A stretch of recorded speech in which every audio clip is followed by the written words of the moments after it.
The characters of Esoteric Ebb started with drawings made by Oscar Westberg, and I think it would be better if he talks about the concepting of the characters. Hello everyone, I'm Oscar, and I'm the illustrator for Esoteric Ebb. A part of my work for the game was to design and draw the characters you meet as the cleric. Every character I drew started out as a description from Christopher. Most of the time, the description contained species, personality, class, and a little backstory.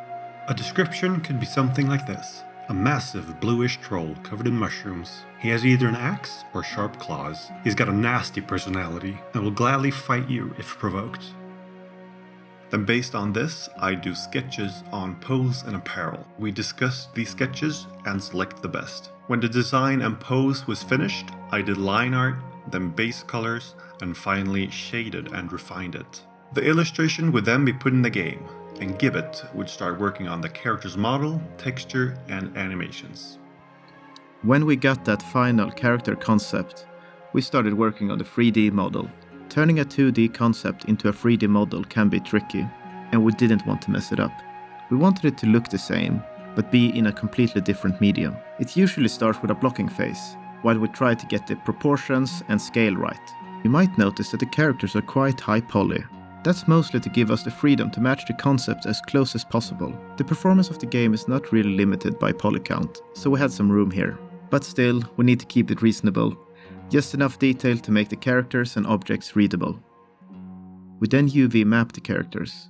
We try to put most of the detail where it matters the most, and keep things somewhat efficient. We also try to use a single color map when we can. The characters aren't the most optimized in gaming history, but we at least try to keep the textures and items as packed and fast as possible.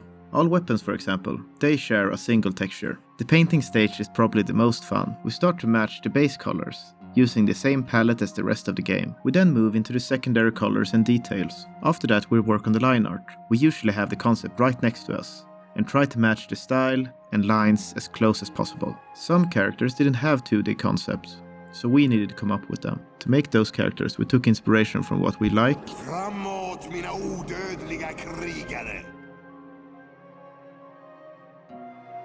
and what we thought would look cool in game. We can't wait for a snail. We took those ideas and told them to Chris, and he usually responded with something like, Yes, great, love it. "These are the artists that worked on the characters."